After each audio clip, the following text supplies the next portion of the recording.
We've all seen people who drive really nice fast cars and live in beautiful homes. Have you ever wondered, how do they get there? I'm Kevin Watson, and I love really nice cars. On this show, we dive into our guest stories of what they dreamed of having when they first started out and how they achieved their dreams over time. This is the Kevin Watson Show. Okay, hey, today, guys, we are interviewing Rodney LaVoie. Rodney and I became friends through our little car club. Amen. We have a shared enthusiasm for beautiful cars.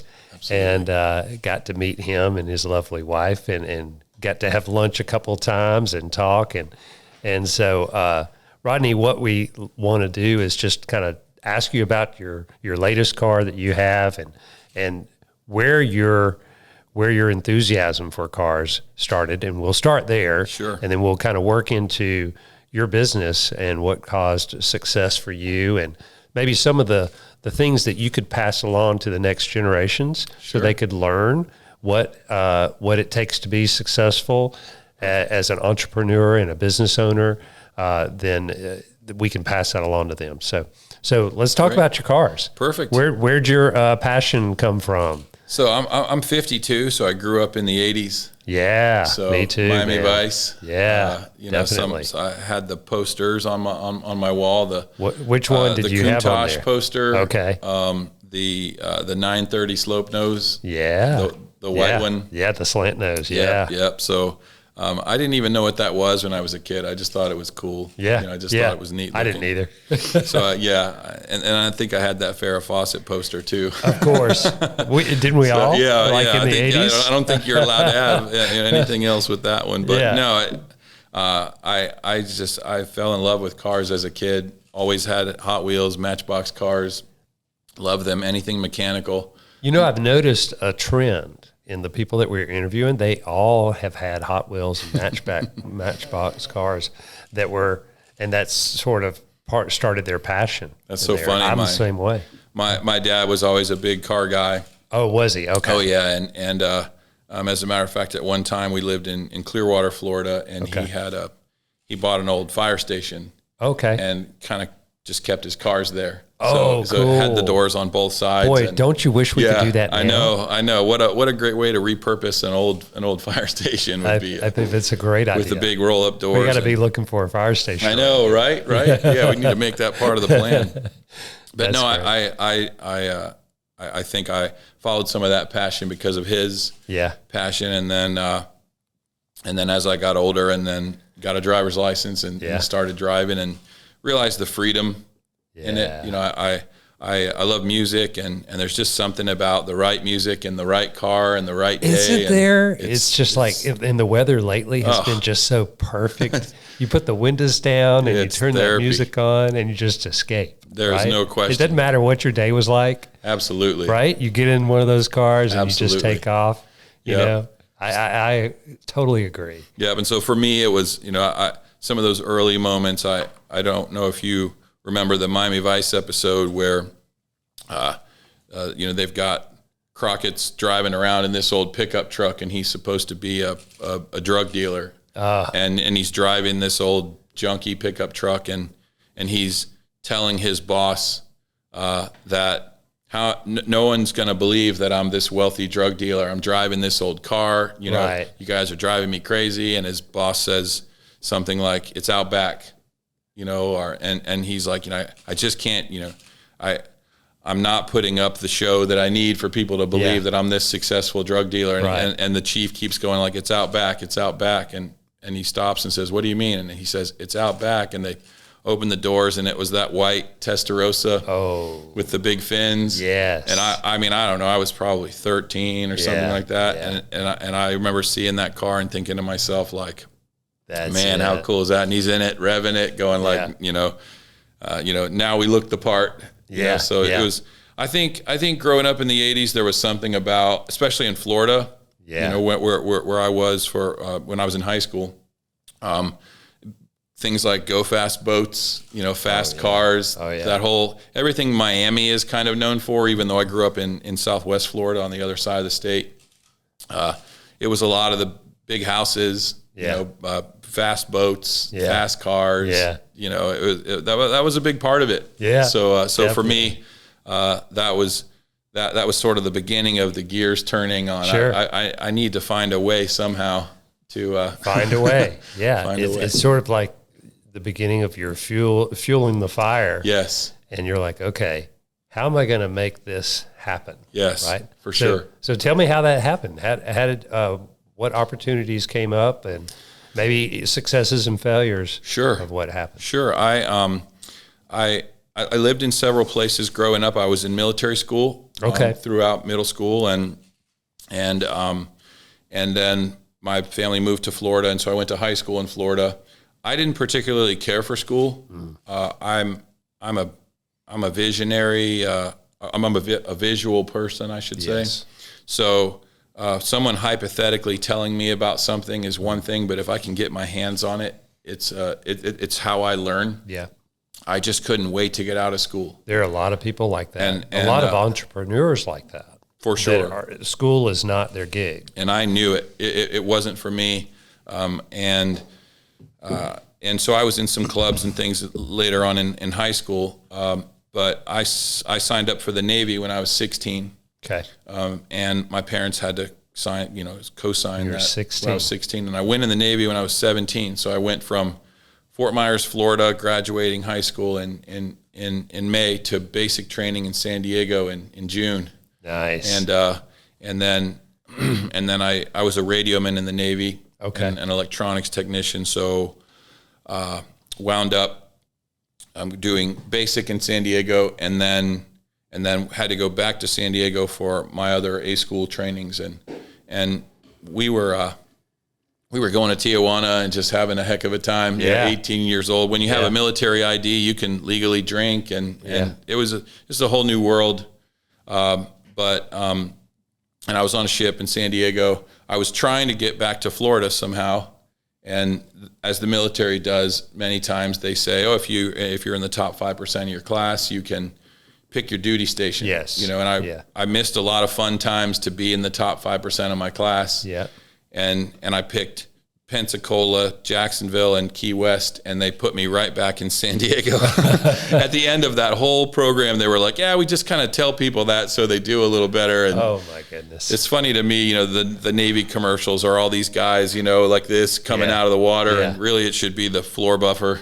Yeah, exactly. That's a lot more realistic of what it really is versus how marketing makes it look. And I was in the Army. There you myself. go. Yes, and all about it. One of our marching, or not marching, but our running cadences was, let's see, I'm trying to remember the rhyme, because you always rhyme. Oh, sure. Right.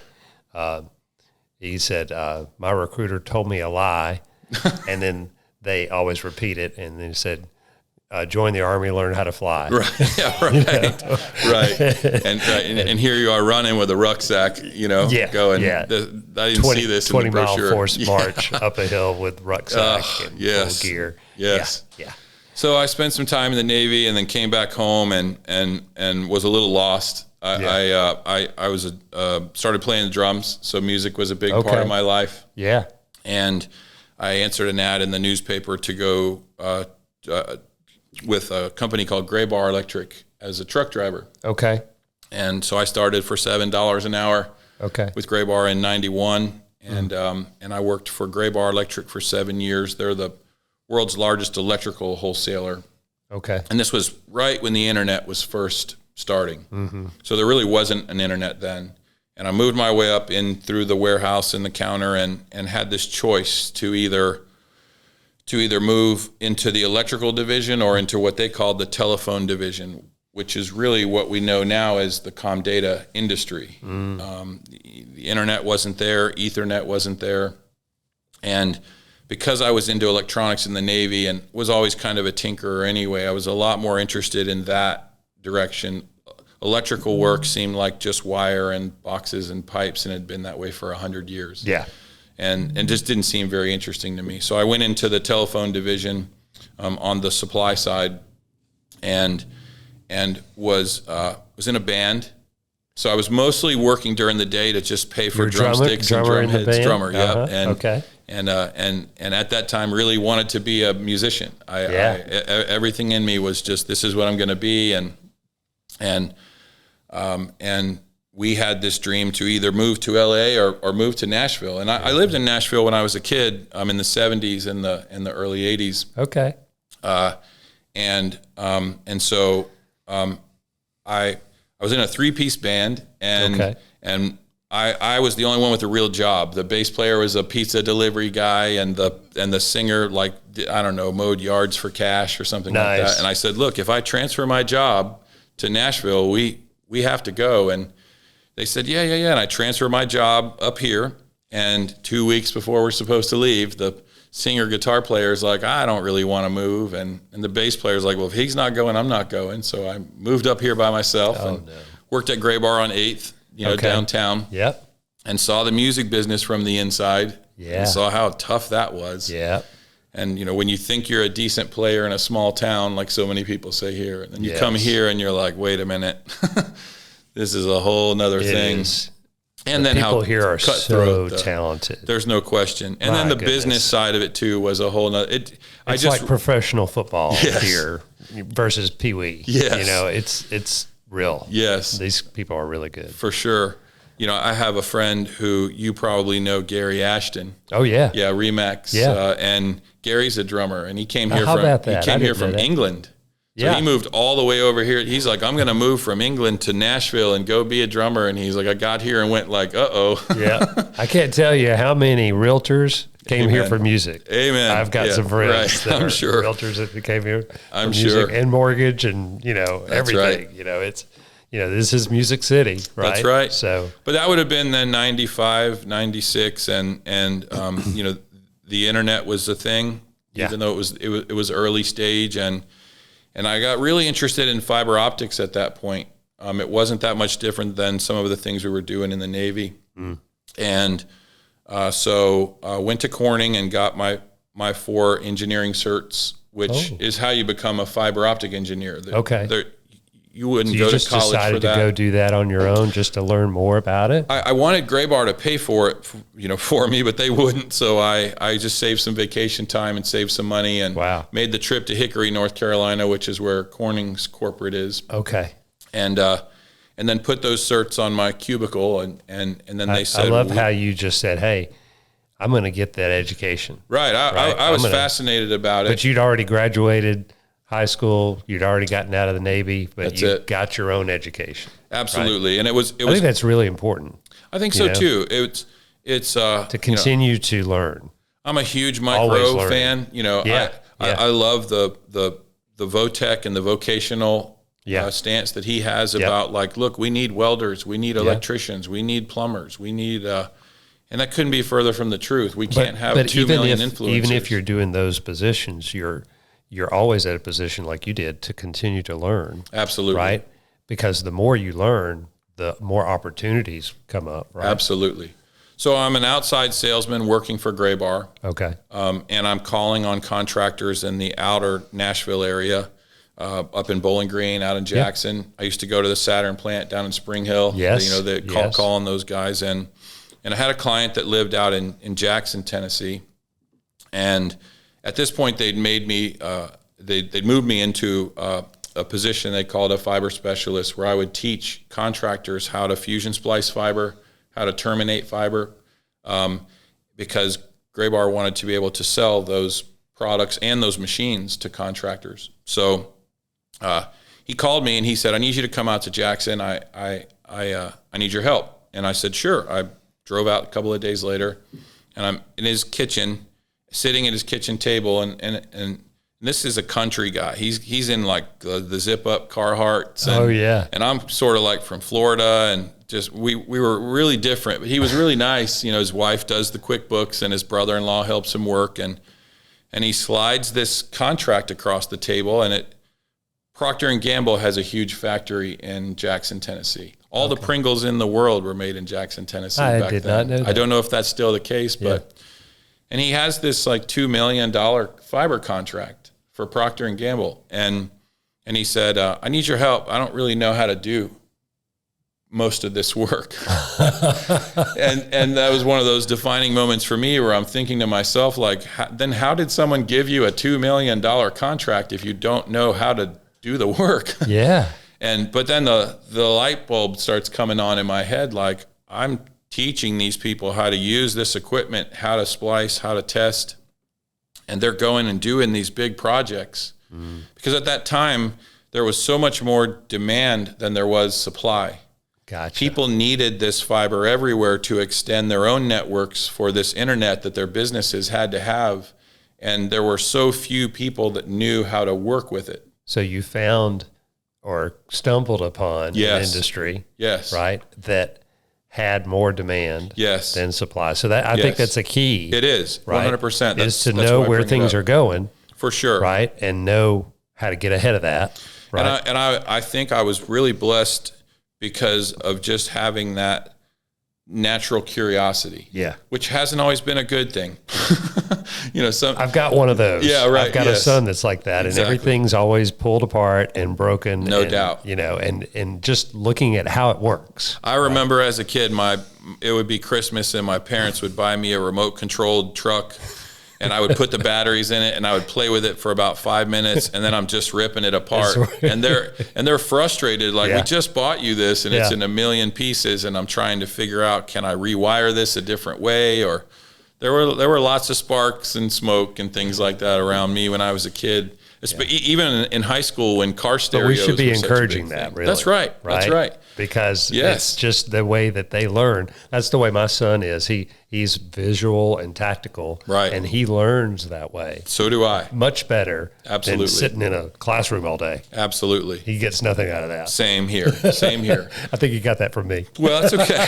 It's great. I mean, everyone's different. Everybody has a different way of learning, and I'm much more of a visual learner. And so for me, I felt really fortunate to be at the beginning of something. Yeah, that you was really were.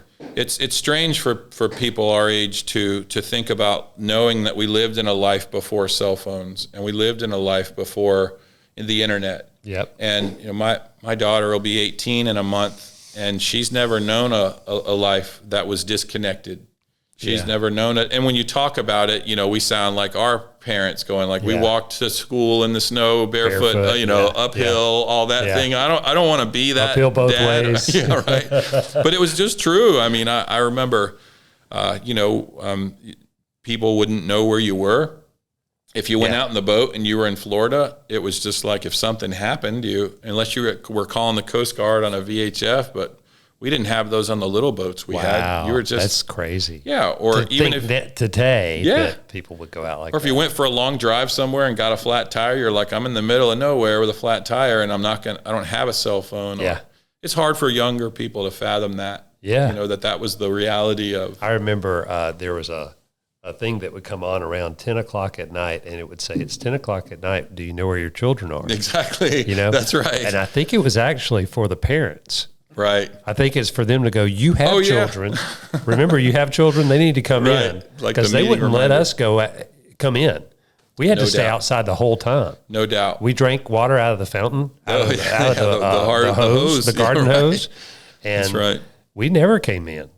Yeah, where I lived when in high school on an island, I had a little boat before I ever had a car. That's so cool. And most of my friends lived either on a canal or near a canal. So Friday, come home from school, throw all your camping stuff in the boat, go around and pick everybody up. And we would camp on those barrier islands, and we would come back Sunday right before the sun went down.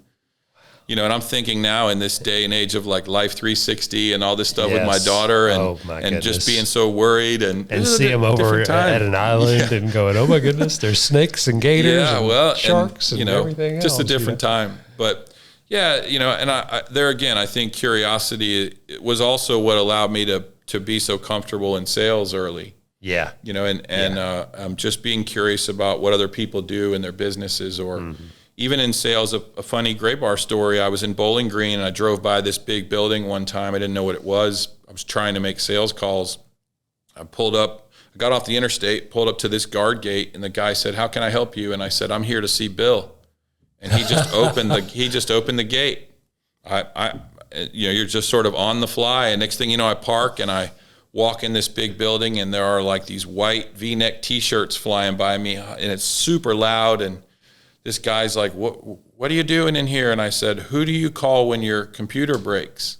And he's like, "Oh, that's Mike over in the main building." And I was like, "Okay, thank you." And I drove over and walked in the main building, and I said, "I'm here to see Mike, your computer guy." Wow. And they're like, "Hang on a minute," and then the receptionist says, "Who are you?" And I said, "Oh, I'm Rodney with Gray Bar." And he comes walking out and says, "We don't have an appointment, do we?" And I said, "No, sir." I said, "I just wanted to come by and meet you." And he said, "Well, come on back. No one's ever called on us. No one's ever been here from Gray Bar or anywhere." And I'm sitting in his cubicle, and I said, "So tell me about, what your business is." He's like, "Well, we're Fruit of the Loom, and this is our headquarters, and we have manufacturing plants around the world." And I said, "Well, how do you handle your networking and things like Cat5 cable or data cables?" And he said, "We have a team of our own guys that fly around and do the work, and we buy the material and just ship it to the plant where they're going to do the work." And I said, "Well, how do you buy that material if no one's calling on you?" And he said, "We have a fax number that we fax purchase orders to." And I said, "Oh, okay." And I reached in my pocket and I pulled out my business card and I said, "Do you have a highlighter?" And he gave me a highlighter, and I highlighted the fax number on my business card. Nice. And I said, "Here's my business card. That's my fax number." Yeah. He said, "I know we have an account with you. We have for a long time. We just don't really know anybody there." And I said, "Well, now you know me." And I get back in my little Mazda truck, and I'm driving back to Nashville from Bowling Green. And I get in the office, and the sales manager is like, "Do you know someone from Fruit of the Loom?" And I said, "Within the last hour or so." And they said, "There's like 20 purchase orders on the fax machine for all this material that has to go to Brownsville, Texas, and all these places around the country, and we just don't know where it came from." Wow. And I think that started a lot of the early hustle for me. Yeah. Was just, I love how you did that. but I was really materially motivated, and you just did it. I have no shame in saying that. I feel like in growing up in the 80s, a lot of it was about the stuff. Yeah. And for me, I think early on I equated stuff to happiness. Yeah. Yeah. If I can just get this, Right. that's gonna make me feel fulfilled. Or Right. if I can just buy this, and when I was a kid, I would have these visions of this life I wanted to build for myself. And it was all about just the addition of, if I can just get this house and then get this car and have this boat and have this wife or have this life, that those things just equal happiness. Yeah. I'll just skip around every day and feel everything will be great. Sure, and there won't right. be, again, I didn't know. Yeah. And so I felt very compelled to try to find a way to be successful. Yeah. One of the ironic parts about that same time in my life was that's when I found Dave Ramsey. Oh, okay. So I would I obviously there was no satellite radio. It was just AM and FM, and I'm in rural Kentucky or rural Tennessee, and I found that Money Game show on the AM radio station when it was only here. And I would try to time my visits to places where I could listen to his show on the way back to Nashville, because I always knew it was going to be in the afternoon. Yeah. So I was like, if I can make my calls in the morning and then be on the road, in the time coming back. That's great. That was always great for me. Yeah. Yeah. I remember listening to those. On the radio too. Yeah. It was him. And then him it was and Roy. Yeah. And then G. Gordon Liddy was right after that. Yeah. So that was ironic. But yeah, for me, I really felt compelled to try to hustle and find a way to become successful, feeling like that the money would lead me to the things, and then the things was where the happiness was. Yeah. And I think a lot of people feel that way, especially young people. Yeah. In this day and age with Instagram and TikTok and you see the Kardashians with the Rolls Royces and the Bentleys and these big things, and it's very easy to look at that and think like that's what happiness looks like. That's right. And as we come to learn, and with with successes and failures and age and time, you just learn that that's just not the case. It's a piece. Your new beautiful car, it makes me happy to see that you have it. And same with me. I love I love my car, and I love being able to have these things, but that's not the core of what happiness and meaning and things really are. It's someone interviewed Lee Iacocca when he was at the peak of his career, and just money hand over fist, and they're like, how much is enough? And he said, just a little more. That's right. So it's one of those perpetual things that can become your God in a way. Absolutely. And you, like me, realize that it doesn't come from there, right? That's right. And true joy doesn't come from that, right? Amen. And so just about the time you think that's a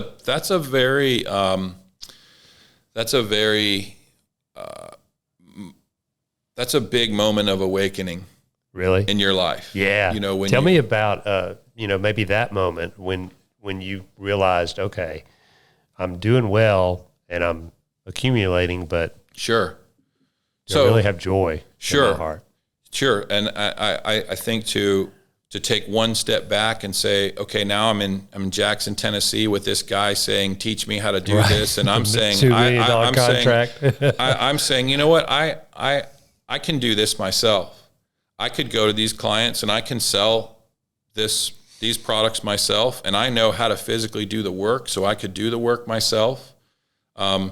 So that's where my business was born from, and my company's called Fiber Solutions. Okay. Because I intentionally wanted to just have a fiber optic only business, which at that time would be very strange. It would be the equivalent of saying I have a business where I only repair like rear view mirrors in cars. Right. And, very niche. Everyone around you would go like, why don't you work on everything else in the whole car? Yeah. And I remember being like, no, I just really want to focus on this one thing because I could see the demand. Yeah. The demand was through the chart. I mean, and the supply was so low, and half of the people that were out doing the work didn't really know what they were doing. So they were taking these contracts and then it wouldn't work. Oh. And then you had clients looking for people to fix someone else's work. Yeah. And I almost started Fiber Solutions in Nashville. Okay. I loved Nashville, and I lived in those riverfront apartments downtown behind the police station. I was making like $20,000 a year, 7 years into Gray Bar. Yeah. I was just kind of starving, you know, and I thought, I could start it here, but I knew a lot more people from my time at Gray Bar in Florida. Sure. So in '97, I moved back to Florida, to Fort Myers, and started Fiber Solutions in February of '98. Okay. So this is our 25th year. Wow. And most businesses don't make it past 5. Right. So congratulations. Thank you. I was That's a lot. Was sleeping on my sister's couch, and in her other room with my sister Stephanie and my brother-in-law Todd, and I didn't have anything. I had $500 in a box of business cards and just went to work. So for anyone listening, if you have $500 or less and you're willing to do the work and learn, and you find something, it sounds like that is in high demand, and you can see where things are going, that's a place to start working. And you have a passion for it too. For sure. Because you enjoyed doing that. For sure. And the irony was there was some passion around the technology, but really it was more about the people. It was that there's somebody that needs help. Yeah. Much like in your business where you have a client that wants to buy a home. Right. And they need someone to help them do that. I love putting a strategy together for them. I get so much joy by doing that. Same, for sure. And you think it's going to be one thing, but then you realize pretty quickly, like it's, you're not in the mortgage business, you're in the people business. Oh yeah. Just like anyone in a service business, whether you're a doctor or a lawyer or I was 26 and my parents had given me a little money and I bought a condo.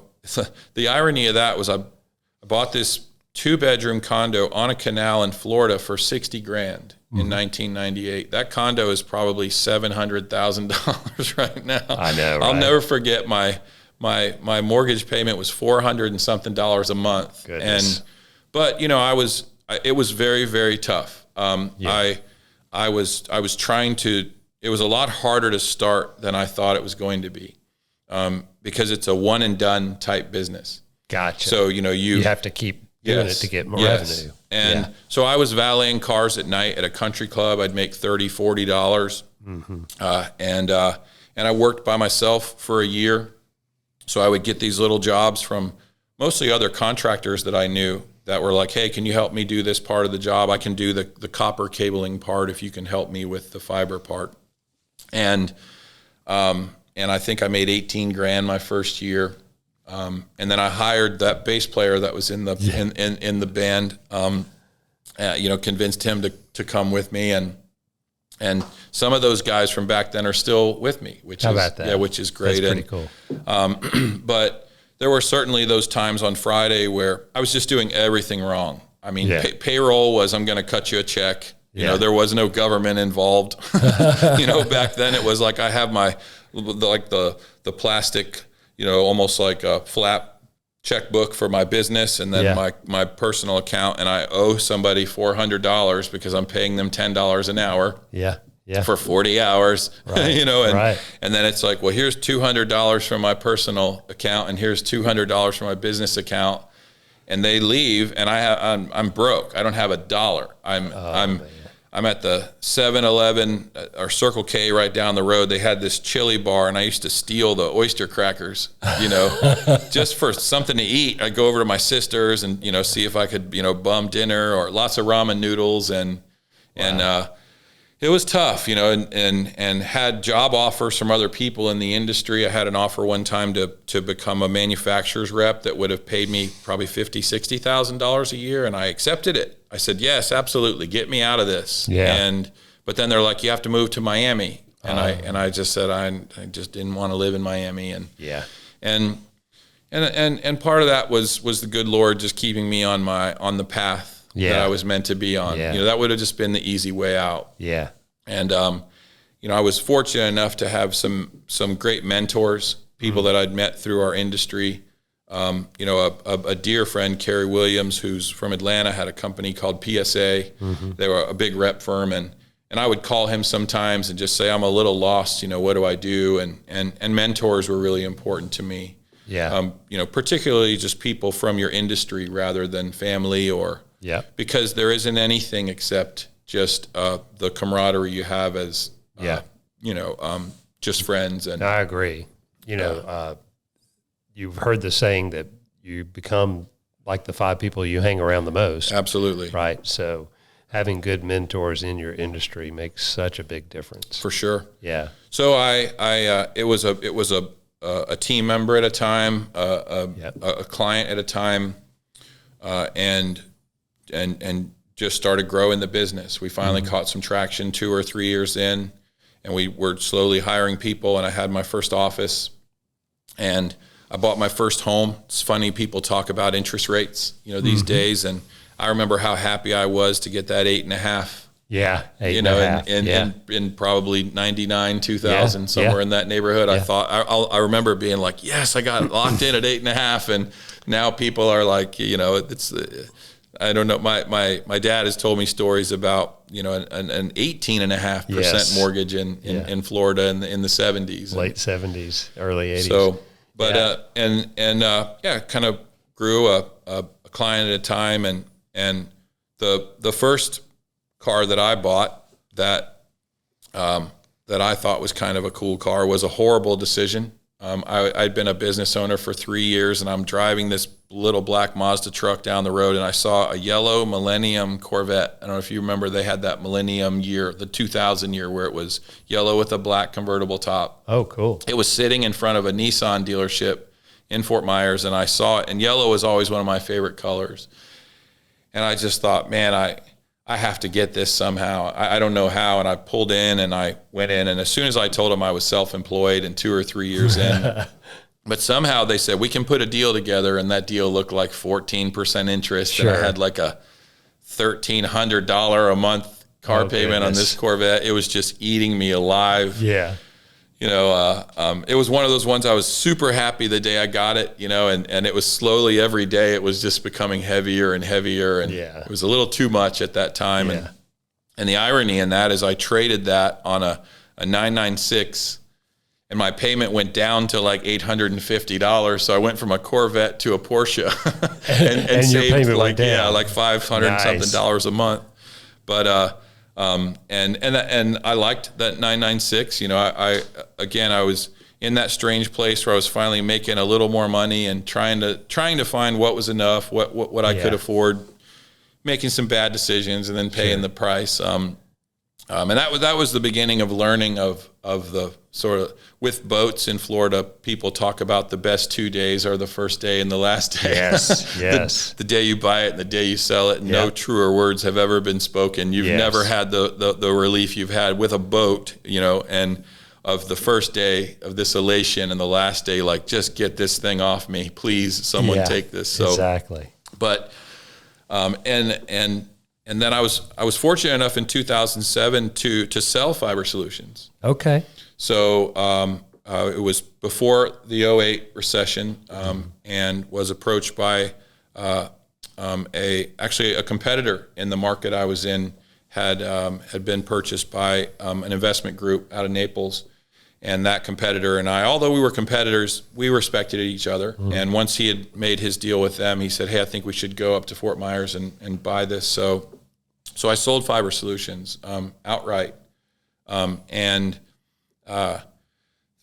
That's a long story short. I get a call from this competitor at 5:00 on a Friday, and he wants me to drive down to his office. And I'm telling him, like, it's Friday at 5:00. Let's just meet next week. And he's just insistent, just saying, "No, you need to come down here and see me." And I said, "Tom, are you okay? Is everything all right?" And he's like, "Yeah, I just need you to drive down here." And I'm just one of those no stone left unturned kind of people. Sure. And I remember I called Amy, my wife, and I said, "Hey, I'm not coming right home. I need to go down to Bonita Springs to go see Tom." And she said, why in the world would you go see him on Friday at 5:00? Right. He's a competitor. And I said, "I don't know. He just sounded insistent about it."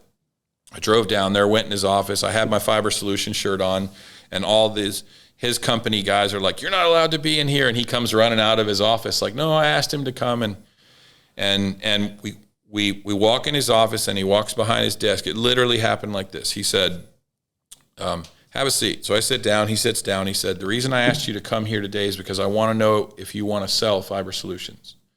And I said, "Tom, I'm a businessman and everything's for sale." Yeah. And he said, "How much do you want for Fiber Solutions?" And I said, "Well, I didn't even know what EBITDA was. But I absolutely knew what revenue was. Right. I knew what gross profit was, and I knew what net profit was. Sure. And I always knew my numbers. Yeah. I had my walk around numbers. Yeah. And so I said, "Well, I said, these are my revenues, these are my gross profits, this is what my net profit is. I think something 4 to 6 times my net profit is fair for Fiber Solutions." And he stands up, and I stood up, and he put his hand out, and I shook his hand, and he said, We'll start drawing the paperwork up on Monday. And literally, I was back out in my truck within 7 or 8 minutes of being inside there. Wow. You can sell a business that quickly. I'm living proof. Well, but you knew your numbers. Amen. Yes. And yes. you had a good business. Yes. Right. That's right. So yes. you had to have those first. Yes. But if you have those things, right. In other words, for any business person, it's good to have to always be aware of those numbers. Well, don't walk around absolutely just thinking, "Oh, I think this is okay," but I think it's critical for anyone in business, because it would be I would draw a similarity to rates in your business. Yeah. How could you walk around and not know what the rate is today? Yeah. Because you never know when someone's going to say, "Hey, Kevin, if I wanted to refi, or I'm thinking about maybe buying a home, what would I be looking at right now?" Yeah. If your answer was, "I'm not really sure." Yeah. That's, obviously that would never be. But for me, I feel like as a business owner, it's important to understand your financials and understand how to come to some kind of quick valuation if you were ever put in that spot. That's a good lesson. For sure. Yeah. It was. Yeah. And we Thank closed. goodness you were prepared. We closed 60 days later, really quick due diligence. Wow. And it was a blessing. And of course, he knew you. He did. Another lesson is always treat your competitors with respect. Absolutely. Because you never know when they're going to buy your business. Absolutely. Well, Right? and the ironic part was this investment group had purchased his business. And then they were looking at him saying, like, what other pieces do you think we should bolt on? And he said, oh, yeah, we need to go, because he was in a town south of where I was.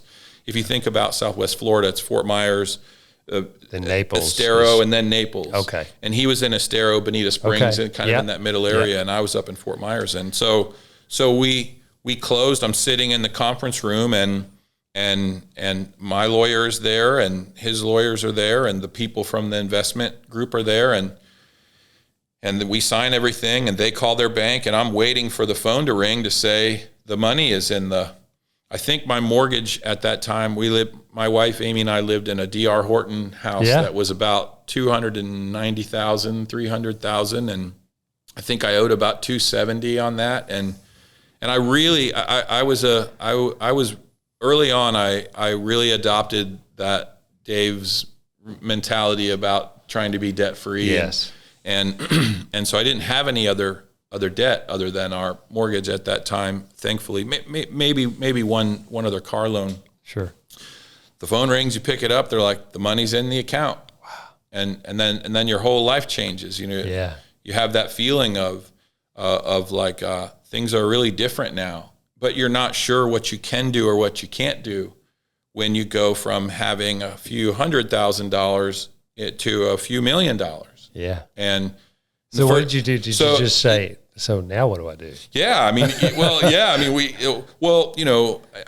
one of the best days of my life, other than my meeting my wife or my daughter being born, Sure.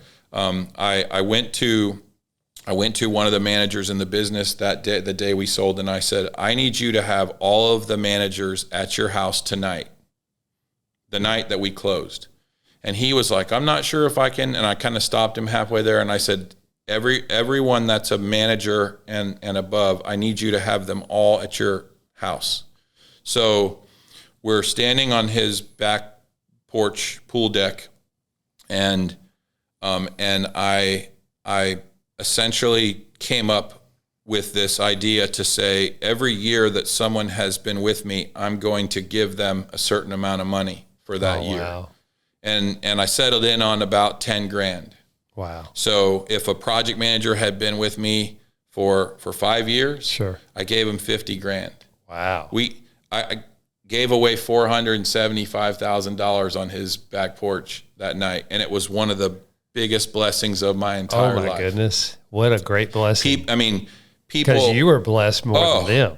But people just crying. I mean, I'd be crying. One of our guys was, one of our project managers at the time was there with his girlfriend, and they're looking at each other and they're looking at me, and I'm saying, okay, Dave, you've been here for X amount of years, and so that's $40,000. And they look at each other and they both just lost it, and not really in a good way. And I'm like, man, I'm crying and they're crying, and I'm an emotional guy, and I'm not afraid. I'm not ashamed of that. It took me a little while to come around to that. That's okay. It's okay, man. That's why I'm here. That's why I'm here, because you're great. And he turned and looked at me and said, we were about 3 weeks away from being evicted from our home. We were going to lose our house. Wow. And we didn't know what to do. And the first thing I said to him was like, why didn't you come to me and people are prideful, and sure, sometimes they're stuck in situations, and well, they're embarrassed. That's right. That's right. But I could have never been in that position. How God works, and uses really you to do that. No question. No question. And just being able to, I was definitely called to do that. That's awesome. I didn't even know why I was doing it. I just felt like I didn't get here alone. I didn't build all this by myself. Yep. The company probably had, I don't know, maybe 30 people, something like that. And I just thought, for the management, the leadership, what a great way to just be able to say, you know, if I was blessed today, you're going to be blessed today. And, Yep.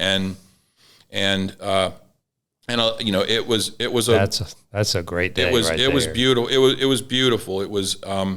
And then I sort of turned to my own situation, and I paid off my mortgage, and I was 100% debt free. And then I bought a $375,000 Go Fast boat. There you go. And that probably wasn't the smartest thing, but I thought to myself, like, man, I really want the Go Fast boat. Yeah. You know, sort of the old Miami Vice. You know, it's amazing with the big how engine in the back. Exactly. Yeah. That's so cool. And you know, and I'm and I'm down at the boat ramp, and I'm just writing the guy a check, and then my wife was driving to meet me at the marina where we were going to keep it, and I'm going down the Caloosahatchee River in Fort Myers in this 43-foot Nortec with just sort of crying and sort of having this emotional moment, like how is this even happening, you know? But again, the first day and the last day, right? That was one. That was one of a good day, right? Yeah, and then back to the cars. You know, for us, it was there weren't any exotic dealerships in Southwest Florida. It was Mercedes, BMW, and that was when Audi had just come out with the R8. Oh yeah, and it was that gated, the V8. Yeah, and I said, well, let me just let me look. You know, so I'm kind of out looking around now, and I don't know how much is too much, or how much is not enough. I'm just trying to figure out the new deal. And walk in the dealership, and right in the yellow, under all the lights is this. Not a yellow one. Is a yellow one. an all yellow Nice. R8. You know, the side blade was yellow. It was. Baby. I want to say you had no chance. I mean, I walked in. They as just soon as you come in, you're like, the okay, hook was just set. I'm done. Oh yeah, I'm like, done. if I would have, you know, given a kidney to buy that Corvette, you know, I might, you know, lose a hand for, you know, for this, but now I could do it. Yeah. You know, and the irony then was a big payment for it. Well, I think that car was about 130, 120. Yeah. Brand new. Yeah. And to me, I thought, like, man, that's a lot of car for, you know, for that kind of money. Yeah. I mean, it's not a Lamborghini, it's not a Ferrari. I also kind of felt, because in that market, I had to be careful. It's one of those things where if I had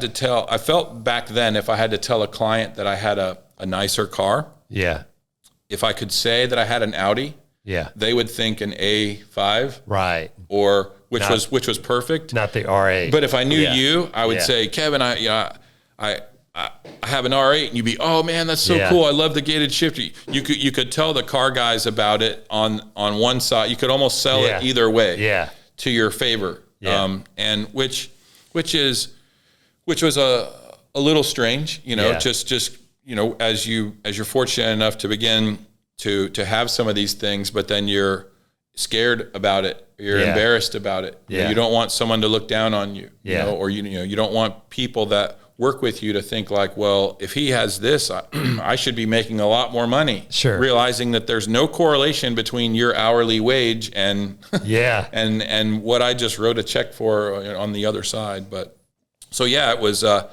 R8 was really my first take into. I mean, I guess you can. I mean, R8s are an exotic car. And a quick funny story. Tony Stark can drive an R8, then you know. One of the Iron Man movies was coming out. Yeah. And they asked me if they could take it and put it in front of the movie theater for the premiere, and I said, yeah, sure.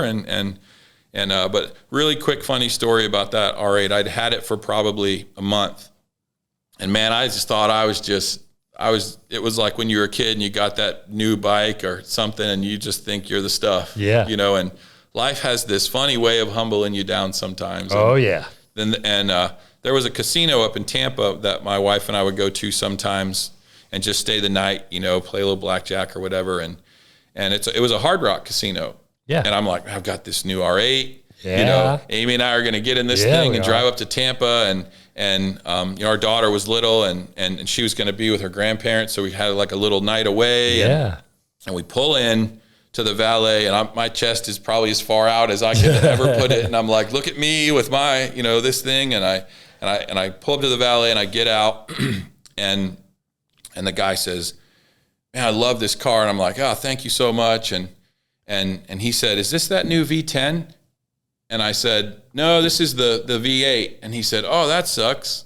Oh. And I went, well, not really. I mean, it's still pretty cool. Yeah. But that was right there on the cusp when they announced had the that they were, V10. the V10s were coming. So all of a sudden it was like, last year's Then model you're like, was, wah. I know it was like an old iPhone or something. And I'm going like, it's not really that bad, but It's funny how we can be humble. Oh, like that, man. Right? By a teenage kid, parking our car. Yeah, even with the Go Fast boat stuff, they do these poker runs in Florida. Yeah, and all these guys meet up, and you think I've got this 43, and the minute you park that, here comes the 55 with the helicopter engines or something. It's like if you're trying to have the biggest you can't airplane or good luck. Yeah, you're going to chase that until you're in your grave. Yeah, exactly. But those are those sort of car humbling moments. Of course, here it's insane with the Bugattis. There's so many nice cars around here. I know. It's crazy. It's so great. I keep wanting to see what Sammy's going to bring next. I love Sammy and I love so much. Sammy too. We've become I want to such get great him friends. on here too and talk about his story. What an amazing guy. You told me a little bit about that.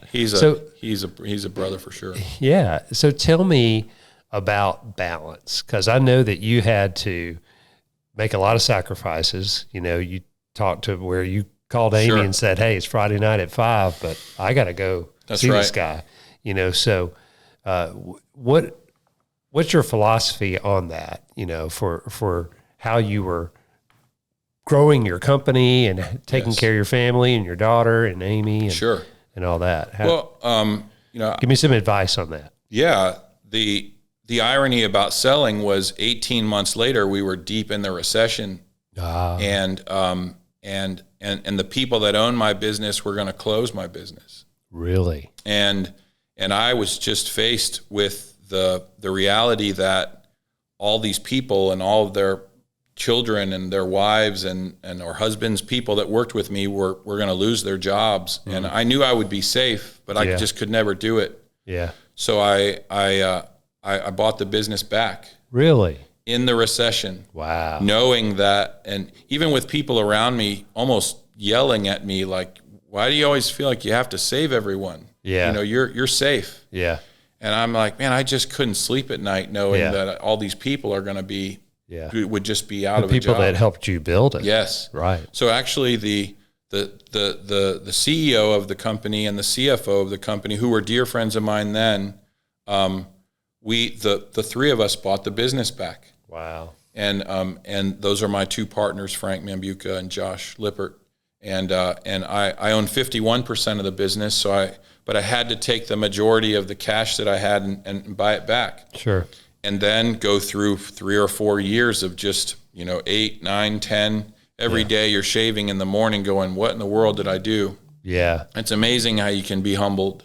Yeah. So you talk about balance. I think part of it is just trying to balance the business world with your moral compass. Yes. And right and wrong. Yeah. And just that steady belief that if you try to do right by people and if you do well, it will work out. Yeah. And although we had to cut the business all the way down to the bone just to barely survive, we had all these clients that were telling us, we love you and we love the business, but we're just not doing anything. It's, we're not building anything. But we made it through it. And now the company is easily 4 or 5 times the size. Wow. My partners have, one lives in Indianapolis and the other one lives in Naples. Okay. And our headquarters are still in Fort Myers. Okay. But I moved here in 19 with my family to open our office here because we do a lot of healthcare business. Oh, okay. We moved into a lot of other. I was about to ask you. We moved into a lot of other verticals. Okay. structured cabling. I thought it was for the music. Well, it was the first time, but also, we were meeting with these consultants talking about how can we expand the business out of Southwest Florida. That's more of a retirement area. Sure. It's not a very big commercial enterprise client market. And they kept saying Nashville because of the healthcare work we were doing. And I was like, man, I loved Nashville. The problem I had was I just couldn't afford to do anything when I lived here. Sure. And I thought to myself, like, how great would it be to be able to move my family there? My wife was born in Fort Myers. My daughter was born in Fort Myers. So they never lived anywhere else. I just came home from work one day and said, what do you think about Nashville? And they said, well, tell us about it, because they knew I'd lived here a couple of times before. And I said, well, the thing I remember about growing up in Nashville is every time you get tired of a season, it changes. Yeah. Like right now, True. We're all sick of this heat. Yeah. But here comes fall. Yeah. And Florida is just 10 months of heat. And then 2 months of just sort of heat. Yeah. And so you have the seasons, and so we moved here in 19. I was fortunate enough to have a great leadership team in Florida with our VP of sales and our CFO that run the business there and helped me with that, along with our other managers. And that was a little scary too. Sure. It was, but it was a great move for our family. Yeah. My daughter was in middle school, and she's a senior this year in high school. So awesome. She's been able to experience it here. We love the music and the concerts and the restaurants, but really just the people, but back to your question about trying to balance things for me. I'm 52, and I really thought 50 was going to be tough. Yeah. I was kind of bracing for 50, thinking like 50 is going to hit me really hard, and it didn't. It was odd. It was really 51 that kind of hit me. Okay. Which was strange,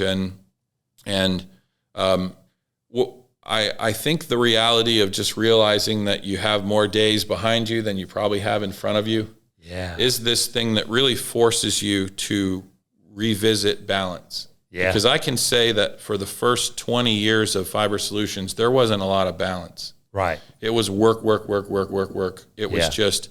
And I think in life there are times like that you just have to focus on that.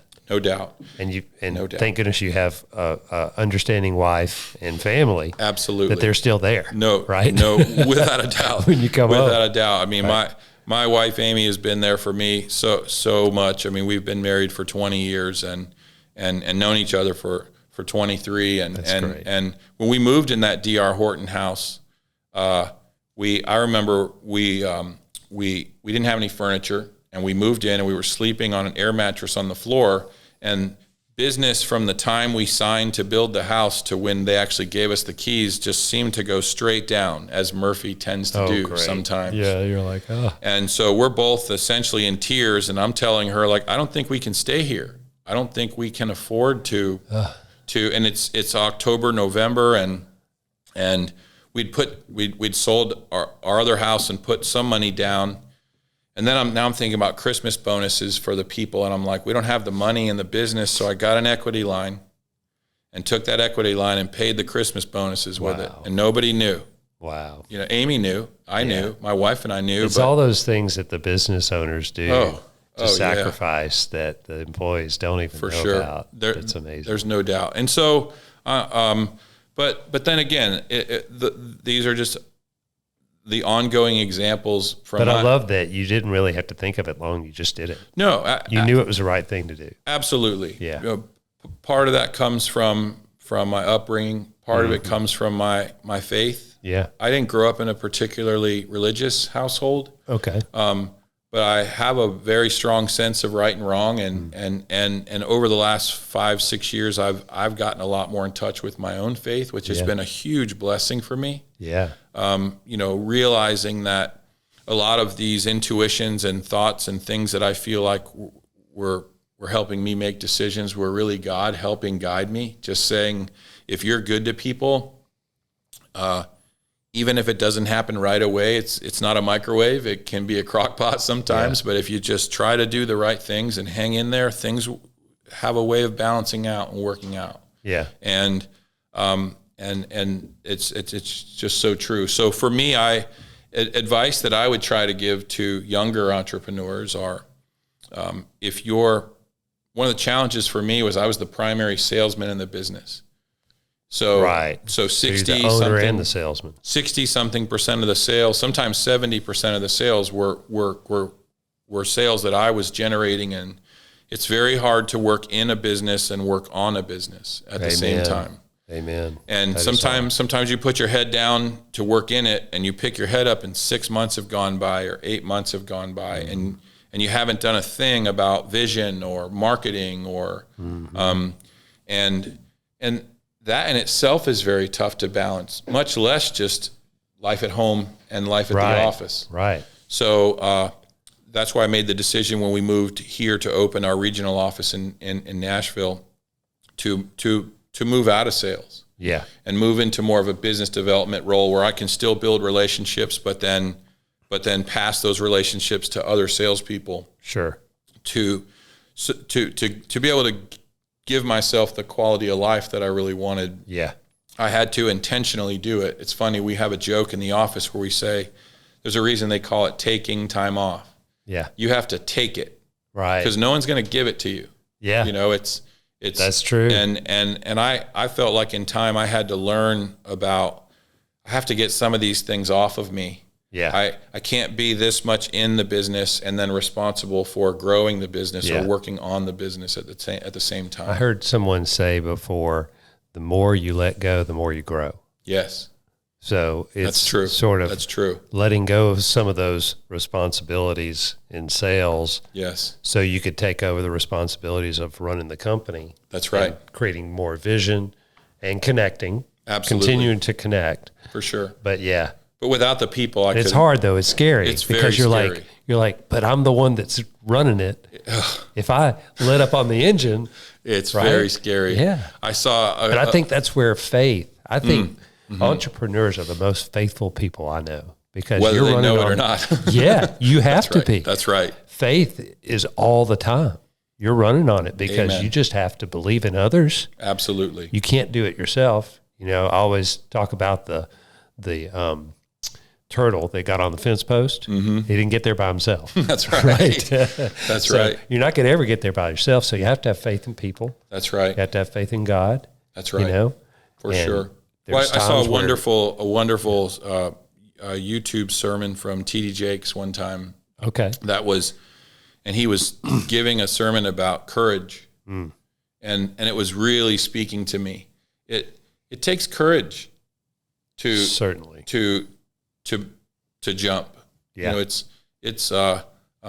And I think in entrepreneurship it takes courage to say I'm going to attempt to build something that's not only going to be beneficial for me but clients and potential team members, employees as well. Yeah. And it's scary. I mean, it's and in a way, it feels to me that that's the rite of passage. Absolutely. That there's no way you're going to ever have that without going through those faith periods. Oh, yeah. Right? Oh, for sure. Because it also makes it more valuable. That's right. Right? I wish I'd had this faith then. I know, right? If you can come back and talk to your young self, what would you say? I would, knowing what I know now. Yeah. Oh, it would. Here we go. It would be a lot. I think I was fortunate enough to not really understand A, how difficult it was going to be. Yeah. And B, how scary it was going to be. Yeah. And how risky it was going to be. Right. I just had this sort of blind faith that I just thought I could do it.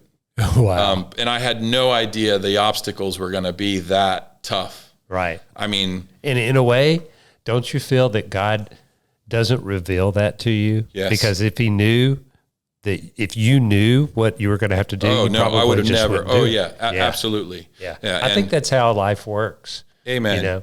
That's why we have only 24 hours in a day, right? That's right. I only know what today's going to be. That's right. And we get a reset every morning. That's right. Well, and I've said this often that some of the best things that have ever happened to me have happened because of my business. Yeah. And honestly, some of the worst things that have ever happened to me, just when things like old friends come crossing paths with money and just just betrayal and just heartbreak. Yeah. And so tell me how you deal with those setbacks. What? Tell me about that. Yeah, it's very tough. It's again, but you can't lose faith in people. That's right. And that's the hard part, is trusting again, right? And not having it change you. Yeah. Not letting it. My mentor and boss, Mike Hardwick, says you can either get bitter or you can get better. Amen. Absolutely. I love that. Absolutely. Right? I have had experiences in my business with people that I grew up with, who we were friends when we were younger, and they were searching for something, and I thought, come over here with me, and I'll help teach you how to do this, and tried my best to be the best I could for them. But the problem sometimes for people is when you start in the same place, if you were both in high school together, or if you were both, broke at the $7 or $8 an hour point together, and now somewhere down the line, you've been able to achieve some success. There's this underlying resentment sometimes that you just can never get past. Yeah. And to find out that somebody is stealing from you, or to find, someone that you felt like you were trying to help, and at the same time you realize that, they're kind of stabbing you in the back, and it just breaks your heart. Yeah. It's a loss. Yeah. And you're kind of mourning that loss. COVID was that way for us. Really? As a business, we didn't lay off a single person during COVID, and took on $1 million plus in debt just to pay payroll. Wow. For 15 months. Wow. Because I said to our people, it's easy for us in good times to stand here and say, we're always going to be here. We're always going to take care of you. You'll have the best of us. But for all of these times, like 9/11 or 2008 or COVID or everything else in between, hurricanes in Florida. We have hurricanes in Florida where everything's decimated for months at a time. Yeah. But I look at those as opportunities to just prove what we say. Yeah. I love that. It's a negative, but to be able to say, this is my opportunity to prove to you that those weren't just words. Yeah. And there's your check every week. And if you only work 10 hours, here's another 30 hours, and we're going to give you a 40-hour paycheck, because we know that Ford Motor Credit doesn't care. That's right. About COVID. Yeah. Visa doesn't care about COVID. We know you have those bills. We know you have to buy food. We know you. And that's why you've been in business 25 years. I hope so. I'd like to think so. Well, because you've got people that know that about you.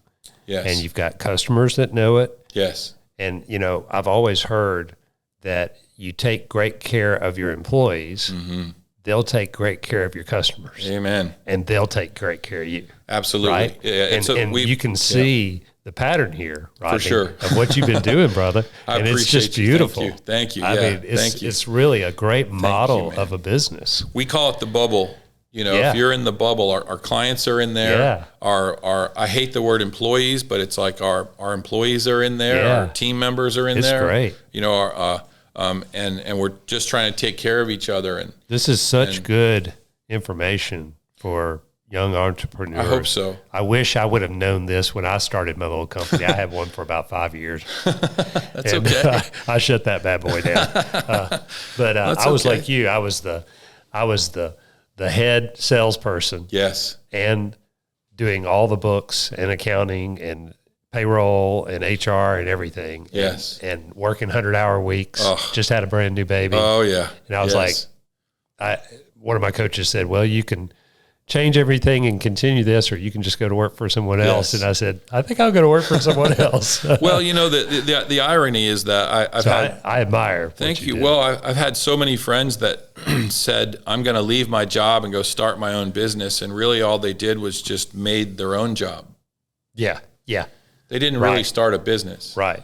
They just created a job that was a lot more stressful. Yeah. That paid a lot less. Yeah. That increased the risk 12 times over. Yeah. Now you have all these sleepless nights. You have all this stuff, and if you realize that if you're really proficient in sales, there is absolutely no shame in working for a great company and just selling your butt off and having the right kind of comp plan and just make that money. And you know what? Let them worry about the mortgage on the building, or let them worry about the internet bills and the electricity bills and the 401ks It takes a special person to be an entrepreneur. It really does. Got to, like you said, I think courage, for sure. Courage is huge. I love, how God calls us the Great Commission to love God with all your heart, mind, and soul, but love others as you love yourself. And you've got to have that. No question. But you've got to mean it in the tough times.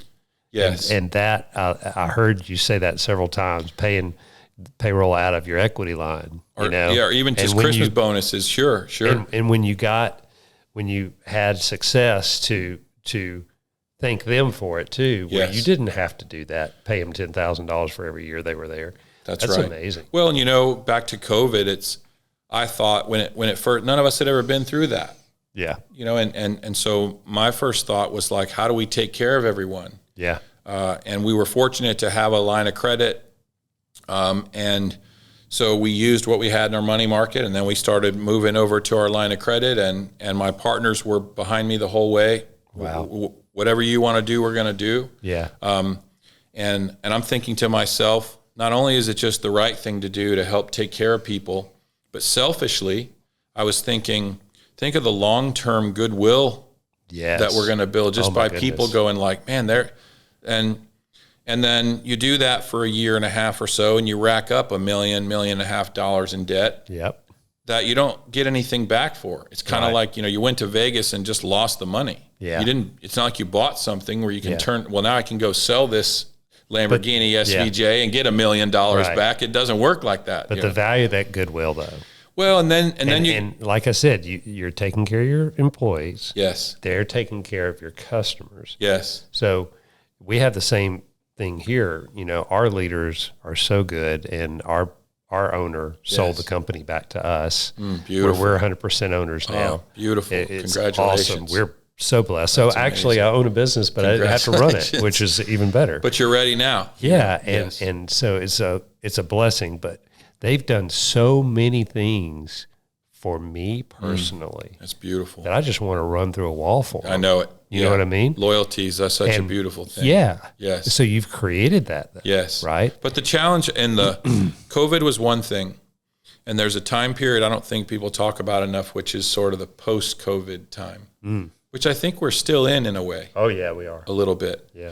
No one had ever been through. We're all trying to figure out, are we supposed to be in the office? Or are we supposed to? Yeah, right. We're in this sort of like limbo of phase two, you know, and one of the things that I didn't realize until it was too late, and this is a lesson I would love for anyone watching or listening to this to learn from my, I don't want to call it a mistake, but I just had to learn the hard way. Yeah.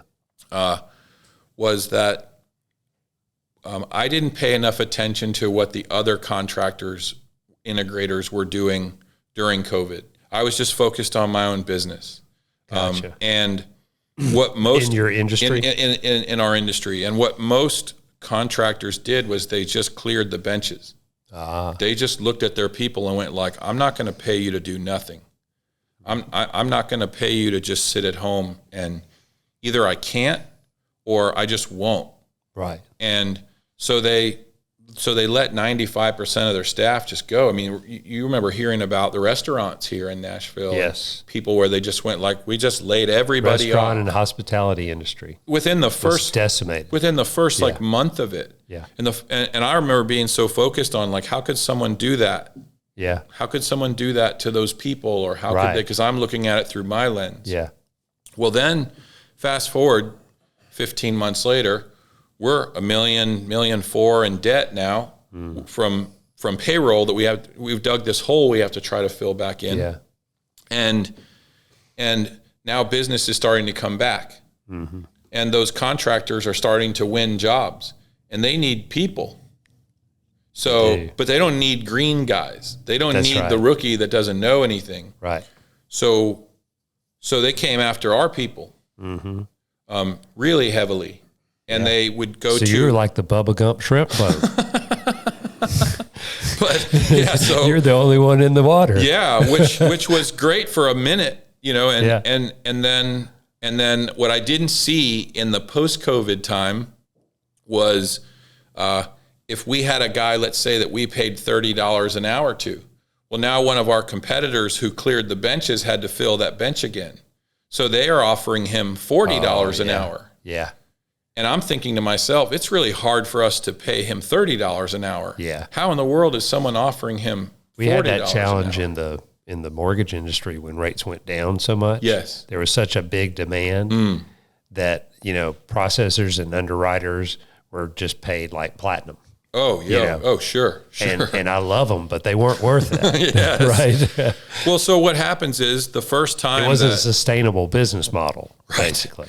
The first time that a competitor of ours offered someone a ridiculous, really something that was too good to be true, that person came back into the business and just said, these people have been screwing us here. Right. Because I just got an offer over here that's so much more. And suddenly then we're the bad guys. Yeah. And we were and so people started leaving. Oh, no. And we have project managers that had been 6, 7, 8, 9-year guys that were leaving and going to our competitors. And I'm stuck in this gray middle post-COVID thing going like, what in the world is happening? And it seemed like every week or every month it was like so-and-so is just turned in their notice or so-and-so just left. Yeah. Because they're angry because they feel like they should have been making more than they were making when they were here.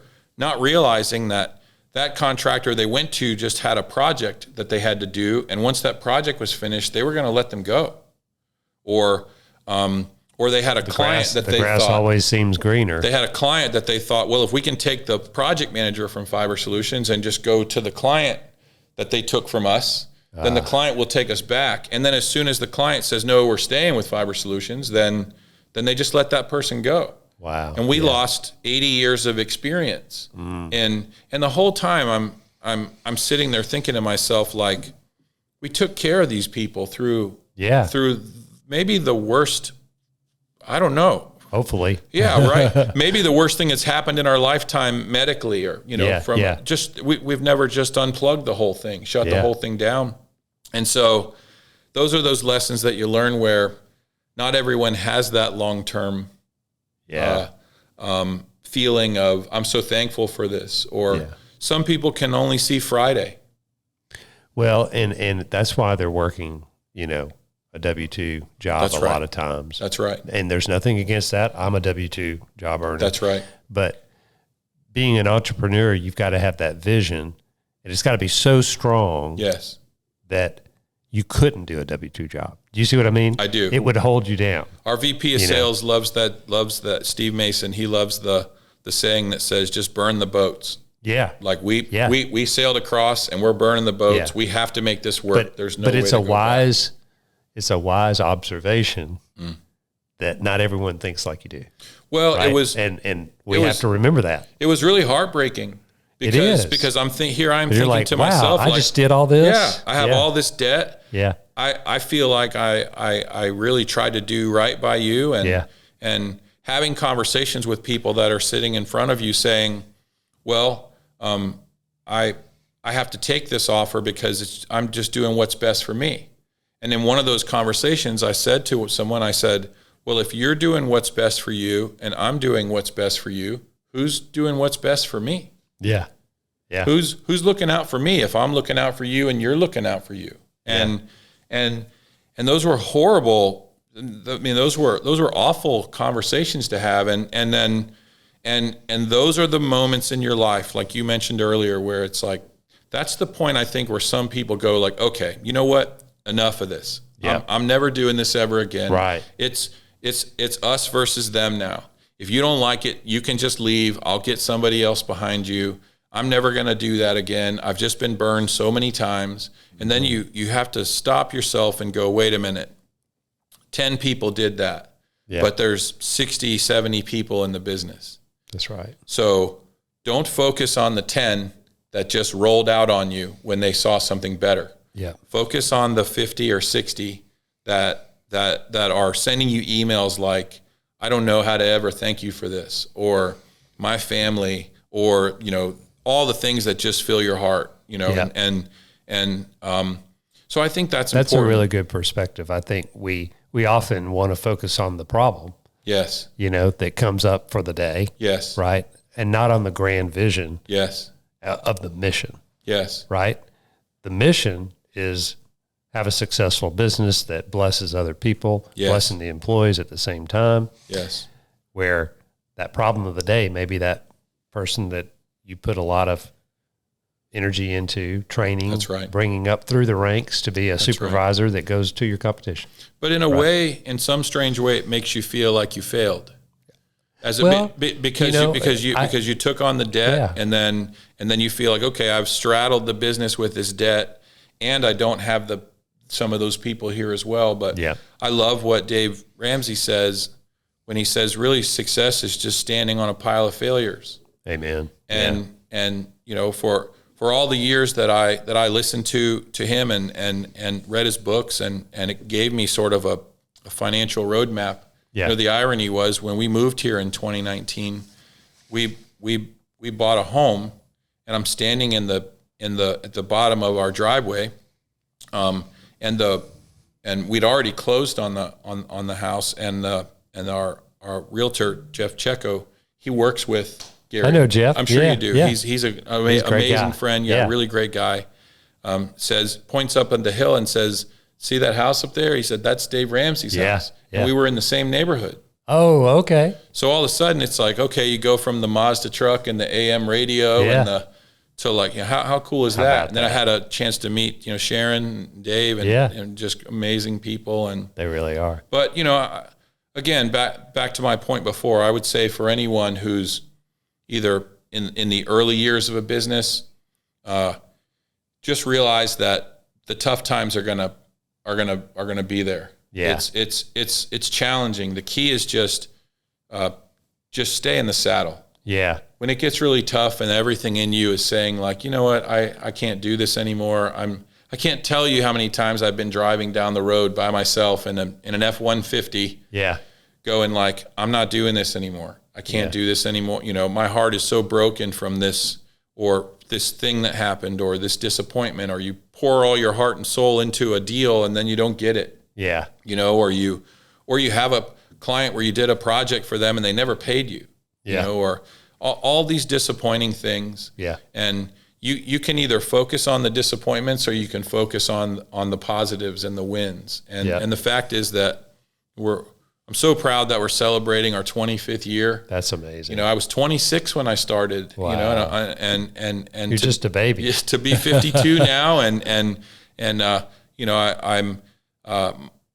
because my daughter Ashley is going off to college next year. Amy and we only have one, so we're kind of moving into this chapter of empty nest and some of that. And so when I'm really looking forward to balance being a big key of that. Yeah. So I can focus on the business and do the things I need to do to support them. And you deserve it. And I told my boss that. I said, you've built this company for the last 30 years. I said, you deserve to do whatever you want to do. We'll take care of the company. Right. That's beautiful. You go do it. And what a blessing. We'll take care of the company. That's just a testament to him, though. So much. Because if he hadn't built the culture and taken care of the people and done everything that he'd done, to have people say that back to you is this beautiful affirmation. Yeah. So. Well, you've got an awesome company. Thank you, man. And I love to hear your story. That was a blessing for all of us. Thank you so much. I appreciate you being here. I really appreciate your friendship and brotherhood, man. Thanks for everything. Thank you. Absolutely.